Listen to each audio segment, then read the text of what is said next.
Today, I want to speak to you about the 7 steps towards financial freedom. These are inspired by Grant Sabatier's work from the FIRE movement, Financial Independence Retire Early, that Marika Finot, another financial coach, and I readapted together for the female investment group that we run. If you don't know me, my name is Mar Hausler. I'm an ex-financials trader turned mentor, coach for thousands to help them really look at the relationship to money, rewire this, and really start investing in a new path towards financial freedom. Now, what is financial freedom? It's a term that is thrown around so much, and it can seem almost overwhelming to some who might really still be living paycheck to paycheck. Financial freedom is not the same thing for everyone. I like to remind the people I work with that really personal finances are so personal. Everyone has a different money story. Everyone's born into a different family context, a different financial context, and it differs from each individual. So there's no right path to take. There was a Tibetan saying that there's 1,000 ways up the mountain for 1,000 monks. And this is what I like to think as well on our path towards financial freedom, towards financial peace of mind. Financial freedom is something completely different to each person, and so I want to go through these 7 steps that Grant Sabatier has laid out and that we've adapted slightly to really show you that you can find yourself in any of these paths or these steps ahead. So let's dive in and I'll really walk you through each of these steps. The first step is clarity. You have an awareness of where you are, your financial numbers, and where you want to get to.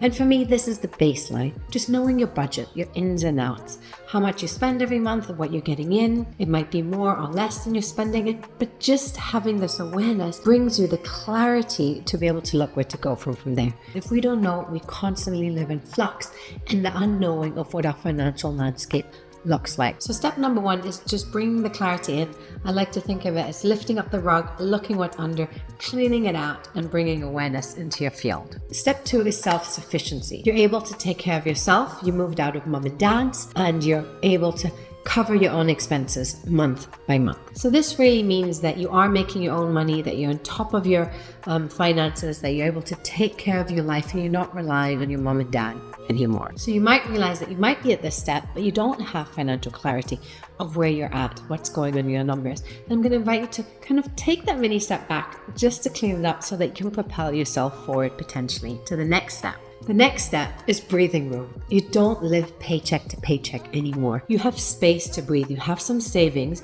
You know that you might have some money put aside, that you are really going to be okay, and you're not living hand to mouth every single month. This is a place where a lot of people want to get to and just go, now I can just relax.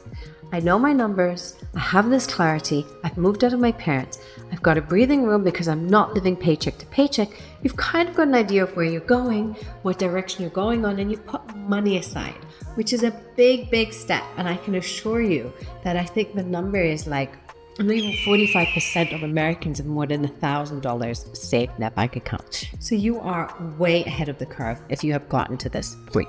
The 4th step is stability. You have paid off all your bad debts and you have an emergency fund saved. Bad debts are debts that are really credit cards, buy now, pay later schemes, something where you're accruing super high interest rates over 10, 20 or 30%. So that is paid off, and that might have gotten you through the other steps, but it is not a financially viable way to go forward. It is not healthy. So the idea is in this point that you have paid off these debts and that you're on a way towards having more of your emergency fund saved, definitely having an emergency fund in place. This might be another scary concept, and I want to talk you through this, but an emergency fund is really a fund of money that is there for emergencies. It's a pot of money that you've put aside to make sure that no matter what happens, you're taken care of. This can range anywhere from 2, 3, 4, 5, 6, up to 12 months, depending on your situation. But to be able to get to this emergency fund, we need to go all the way back down to know how much your monthly expenses are. We can then calculate the emergency fund. This emergency fund differs from person to person. Everyone has a different risk tolerance, different family situation. If you do have a family, normally I would suggest to have a higher emergency fund. If you are an individual alone, it's much easier to take care of yourself, so you might not need as much put aside, but it's really important to have that for unexpected situations. Step number 5 is flexibility. You have money put aside to make a choice to either take some time off work, it might be 1 or 2 years, to go on maternity leave, to travel, to take a sabbatical. This is really a moment when you can say, I've reached a point where I can start having breathing room. I have flexibility. I have choice. I can make decisions about where I want to go to. And this is a really exciting time. I always encourage people to really think about their dream bucket list projects that they want to do. Not all of them can be accrued to later in life, because some of these really, from a book that I absolutely love, Die With Nothing, that was suggested by a lovely friend of mine. And the main takeaway really was this, that yes, we can have a bucket list, but we cannot fulfill this all at the end of our lives. For example, if you've wanted to go backpacking, it might be something that's easier done in your earlier years than when you're much older. And so this idea here is that you can have this flexibility to take out the time to do the things that you really desire to do. Step 6 is financial independence.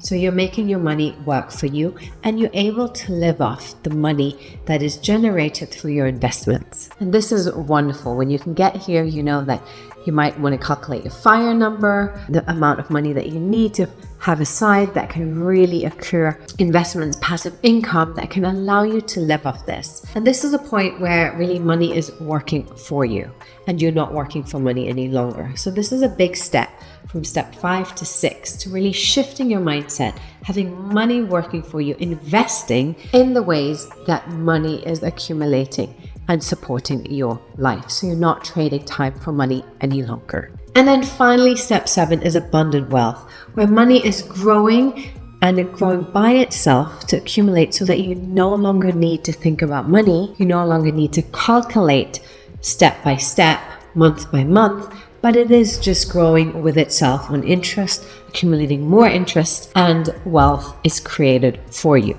Step 7 is really the top of this ladder that I've been talking about, the 7 steps towards financial freedom. Of course, each of these steps can look slightly different for everyone. The idea of them is to inspire you to know what the next step is and where you can get to on this journey. Sometimes we think, okay, financial freedom is completely unattainable to me, or I don't even know what the next step forward could be. I can't even imagine that in my life. And so I hope this really inspires you to think, okay, where am I at? Let's take stock. Would I like to go back a few steps just to fill in the holes? Because we know that a house that isn't built on strong foundations can crumble at some point. So we really want to close those up to make sure that they're strong. So anything that's missing, knowing your budgets, your numbers, maybe putting an emergency fund aside, making sure these are there, and then building on from there. Looking at your investments, really, building up that wealth for you to be able to sustain your future. And I always say this to clients, the more that our future is taken care of, the more that we've planned for this, we can be much more present in the moment today because we do not need to worry about that future date. I know for many it can be very hard to look at it like that. So don't worry, don't be scared. We can go back down the ladder, find your place, and just do it step by step. The idea here is not to race up the ladder. The idea here is not to compare yourself to others or think that you need to get to number 7. Not everyone wants that in their lives. Everyone has different financial goals, a different reality around finances, a different place that they start from, where they want to go to. So I'm inviting you just to get inspired by these steps towards financial freedom, to really think about this concept of financial freedom for yourself, to think what can that look like for you and how can you make your way up this ladder. I hope this inspires you in any ways. If you have a step that you're at, please comment below. I'd love to hear from you. I do have some free resources such as Solopreneur's Guide Towards Financial Peace of Mind below. So if any of this inspires you, please reach out, please download it. And I just hope that more of us can find our way towards financial freedom.